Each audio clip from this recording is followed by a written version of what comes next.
Hello friends, welcome to our channel. நாம இன்னைக்கு 9th standard Tamil இயல் 7ல் இருக்கிற செய்யுள் பகுதி பார்க்க போகிறோம். இதில் சீவக சிந்தாமணி, முத்தொள்ளாயிரம், மதுரை காஞ்சி 3 செய்யுள் பகுதி இருக்கு. ஃபர்ஸ்ட் சீவக சிந்தாமணி. இதன் ஆசிரியர் திருத்தக்க தேவர். இவர் சீவக சிந்தாமணி நாமகள் இளம்பகத்தில் ஏமாங்கதன் நாட்டு வளத்தை பற்றி கூறியுள்ளார். அதாவது பார்ப்போற்றும் ஏமாங்கதம், வாரி வழங்கும் வள்ளல், மனம் கமலும் களனி, களனினா வயல், தலை வணங்கி விளைந்த நெற்பயிர், எல்லாம் ஆயிரம் ஆயிரமாய் நாடுகள் சூழ்ந்த ஏமாங்கதம். ஃபுல்லாவே ஏமாங்கத நாட்டு வளத்தை பற்றி கூறியுள்ளார். திருத்தக்க தேவர் 9ஆம் நூற்றாண்டை சேர்ந்தவர். இவர் சமண சமயத்தை சார்ந்தவர். இன்ப சுவைமிக்க இலக்கியமும் இயற்ற முடியும் என்று இவர் இயற்றியுள்ளார். இவருடைய இன்னொரு நூல் நரிவிருத்தம். இது சீவக சிந்தாமணி பாடுவதற்கு முன்னோட்டமாக பாடியுள்ளார். சீவக சிந்தாமணி மற்றும் நரிவிருத்தத்தின் ஆசிரியர் யார்? திருத்தக்க தேவர். சீவக சிந்தாமணி ஐம்பெருங்காப்பியம். இதோட பா விருத்தப்பா. விருத்தப்பாவால் இயற்றப்பட்ட முதல் காப்பியம் எதுன்னா சீவக சிந்தாமணி. இதோட உட்பிரிவை இளம்பகம் என்று கூறுவர். சீவக சிந்தாமணியின் வேறு பெயர் மணநூல்.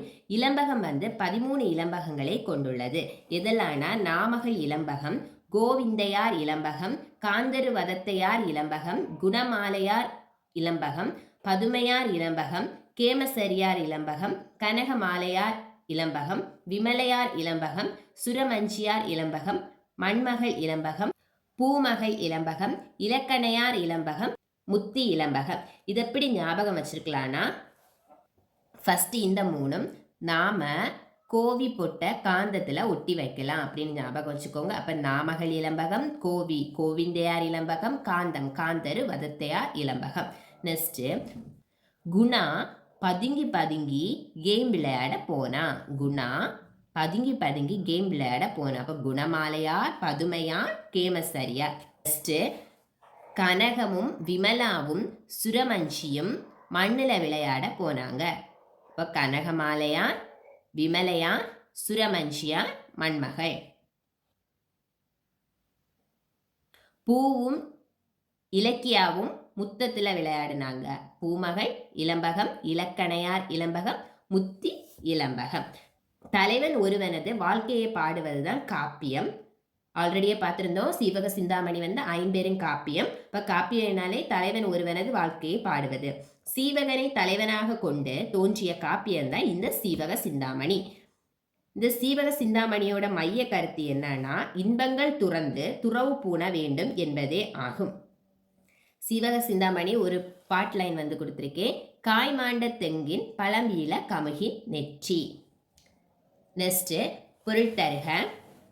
தெங்கு தேங்காய், இசை புகழ், வருக்கை வறுக்கச்சக்கைன்னு சொல்லுவாங்க, பலாப்பழம், நெற்றி உச்சி, நெற்றி எங்கே இருக்கு? உச்சியில். மால்வரைனா பெரிய மலை, மடுத்து பாய்ந்து, கொழுநிதி திரண்ட நிதி, மறுப்பு கொம்பு, வெறி மனம், களனி வயல், செறி சிறந்த, இரிய ஓட, சூழ் கரு, அடிசிலுனா சோறு, அடிவு சோம்பல், கொடியனா மகளிர், நற்றவம் பெருந்தவம், வட்டம் எல்லை, வெற்றமெனா வெற்றி.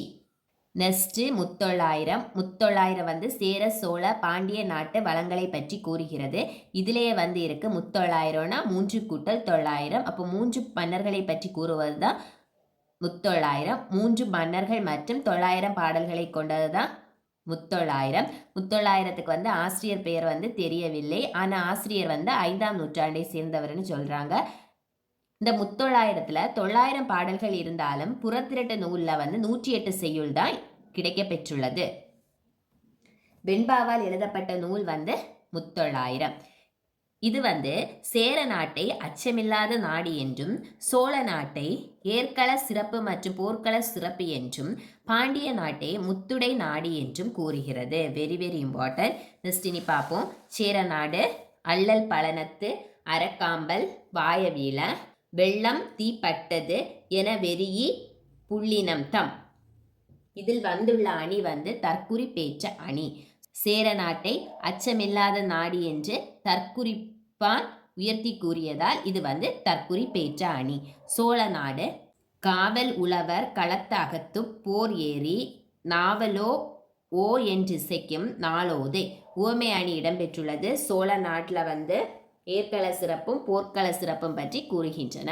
பாண்டிய நாடு நந்தின் இளஞ்சினையும் புன்னை குவிமாட்டும் பந்தர் இளங்கமுகின் பாளையும்.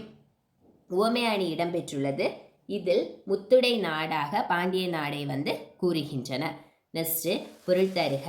அல்லல்னா சோறு, பழனம் நீர்மிக்க வயல், வெறியி அஞ்சி, பார்ப்பு குஞ்சு, நாவலோ நாள் வாழ்க போன்ற வாழ்த்து, இசைத்தால் ஆரவாரத்தோடு கூடுதல், நந்து சங்கு, கமுகு பாக்கு, முத்தம் முத்து.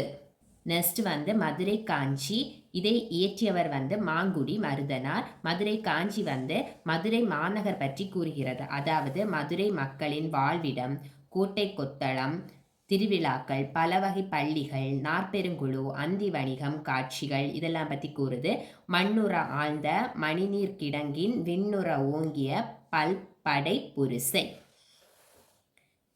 மாங்குடி மருதனார் வந்து திருநெல்வேலி மாவட்டம் மாங்குடி ஊரில் வந்து பிறந்தவர். இவர் வந்து 8 தொகையில் வந்து 13 பாடல் வந்து பாடியுள்ளார். மதுரை காஞ்சி வந்து 11 கீழ்கணக்கு நூலான 10 பாட்டு நூல். 10 பாட்டில் மதுரை காஞ்சியை வந்து பாடியுள்ளார். 8 தொகையில் 13 பாடல்களை வந்து பாடியுள்ளார். மதுரை காஞ்சியில் காஞ்சி என்பதன் பொருள் நிலையாமை. மதுரையின் சிறப்புகளையும் நிலையாமையையும் கூறுவதுதான் மதுரை காஞ்சி. மதுரை காஞ்சியில் மொத்த 782 அடிகள். இதில் 354 அடிகள் வந்து மதுரை பற்றி கூறுகிறது. அதனால் மதுரை காஞ்சியை பெருகுவள மதுரை காஞ்சி என்று கூறுவர். மதுரை காஞ்சியின் பாட்டுடை தலைவன் வந்து தலையாலங்கானத்து செருவென்ற பாண்டியன் நெடுஞ்செழியன். பொருள் தருக. புரிசை மதில், அணங்கு தெய்வம், சில்காற்று தென்றல், புலை சாளரம், மாகான் பெருங்காற்று, முன்னீர் கடல், பனை முரசு, கயம் நீர்நிலை, ஓவு ஓவியம், நியமம் அங்காடி, பொறிமயிர் வாரணம், கூட்டுரை வயமா, புலியொடு குழும என்று மதுரை காஞ்சியில் கூறுகின்றனர். இதன் மூலம் மதுரையில் வனவிலங்கு சரணாலயம் இருந்தது அறியப்படுகிறது. Very very important. மதுரையில் வனவிலங்கு சரணாலயம் இருப்பது பற்றி கூறுவது மதுரை காஞ்சி. நெக்ஸ்ட் இதில் இலக்கண குறிப்பு பகுபத உறுப்பிலக்கணம் உண்டு. ஆல்ரெடி இலக்கண குறிப்பு பகுபத உறுப்பிலக்கணம் 9th ஸ்டாண்டர்ட் ஃபுல் வீடியோ வந்து போட்டிருக்கேன். ஸோ இதில் ஆட் பண்ணலை. உங்களுக்கு இந்த வீடியோ பிடிச்சிருந்தா லைக் பண்ணுங்கள், ஷேர் பண்ணுங்கள், மறக்காம நம்மளுடைய சேனலுக்கு சப்ஸ்கிரைப் பண்ணுங்கள்.